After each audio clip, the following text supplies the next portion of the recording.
Di waktu liburan sebelumnya, 3 hari sesudah pemulihan, ketika Kayetno sedang menonton postingan-postingan di medsos, secara kebetulan Kayetno melihat postingan yang berisi lowongan pekerjaan di warung makan sate.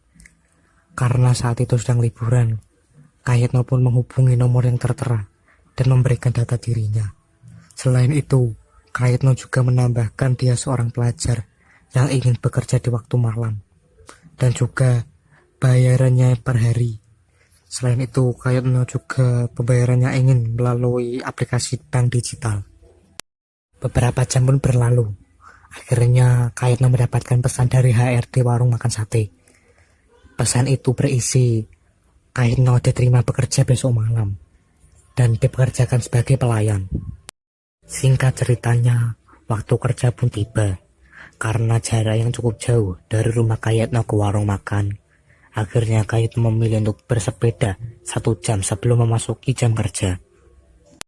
Kayetno sampai di tempat kerja 20 menit sebelum waktu kerja tiba, dan di sana sudah ada 4 pekerja lainnya yang sudah siap bekerja menggantikan para pekerja lainnya yang bekerja di siang hari.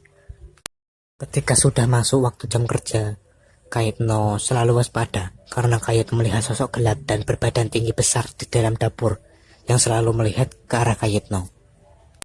Singkat cerita, sudah jam 12 malam dan waktunya untuk tutup, sehingga Kayetno dan pekerja lainnya beres-beres dan menata barang ke tempat seharusnya. Kegiatan tersebut selesai setelah setengah jam berlalu. Ketika Kayetno mau keluar dari warung itu, tidak sengaja Kayetno melihat kakek-kakek yang sedang senyum kepadanya di seberang jalan. Dan Kayetno pun membalas senyuman itu, lalu mengalihkan pandangannya untuk mengambil sepedanya.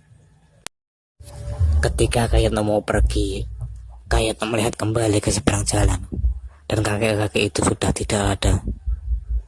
Kayetno pun berpikir bahwa kakek-kakek itu sudah pergi. Setelah itu, Kayetno pun bersepeda untuk pulang. Ketika di tengah perjalanannya, Kayetno merasa aneh, karena ia merasa sepedanya lebih ringan dari biasanya. Ia merasa seperti menggunakan sepedanya di turunan. Padahal di saat itu, jalanan yang ia lalui ialah jalanan yang mendatar. Singkat cerita, Kayetno sampai di rumah. Sesampainya Kayetno di rumah, Kayetno menyandarkan sepedanya di depan rumah. Lalu Kayetno mandi dan dilanjutkan untuk tidur. Di tengah tidurnya yang lelap, Kayetno pun bermimpi didatangi oleh kakek-kakek yang tadi tersenyum kepadanya. Sembari tersenyum, kakek itu mengatakan bahwa Kayetno harus waspada kepada makhluk berbadan tinggi besar di dapur warung itu.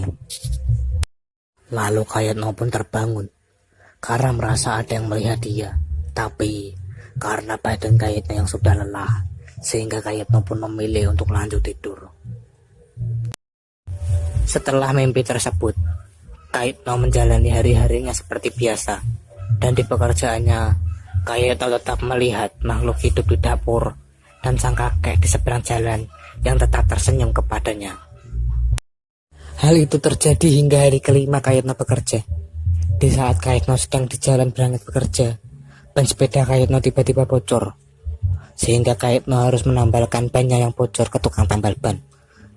Karena jarak yang cukup jauh dari Kayetno ke tukang tambal ban, Kayetno harus mendorong sepedanya ke tukang tambal ban. Karena hal tersebut, Kayetno sampai di tempat kerja telat sekitar 27 menit, dan Kayetno akhirnya dimarahi oleh sang bos. Tapi setelah mendengar alasan Kayetno yang memang kejadian itu tidak bisa dikendalikan oleh Kayetno, akhirnya sang bos redam amarahnya, dan Kayetno bekerja seperti biasanya. Hingga memasuki waktu beres-beres untuk tutup. Saat itu sudah tidak ada pelanggan lagi, hanya tersisa para pekerja dan si bos. Di saat itu Kayetno sedang mengepel lantai. Secara tiba-tiba Kayetno terpleset dan membuat Kayetno terjatuh. Tapi beruntungnya si Kayetno, ia ditolong oleh teman kerjanya yang sedang mengelap meja. Jika Kayetno tidak ditolong, maka ia akan terluka parah di bagian kepala, dan bahkan bisa saja Kayetno tidak bisa hidup lagi.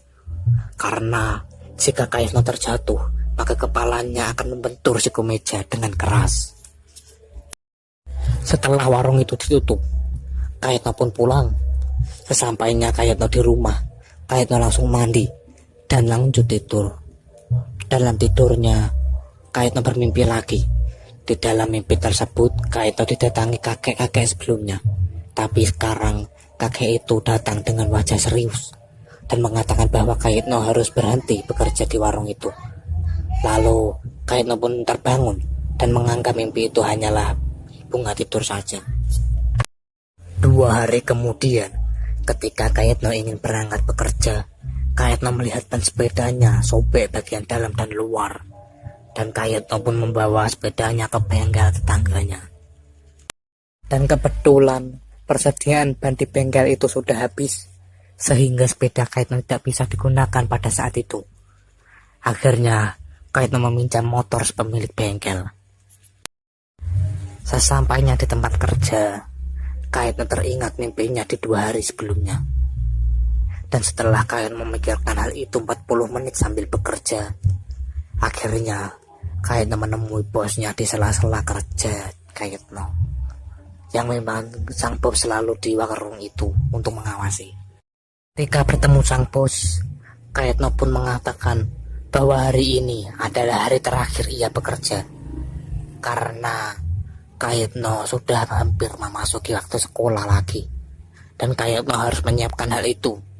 Setelah mendengarnya, sang bos pun menerima hal tersebut.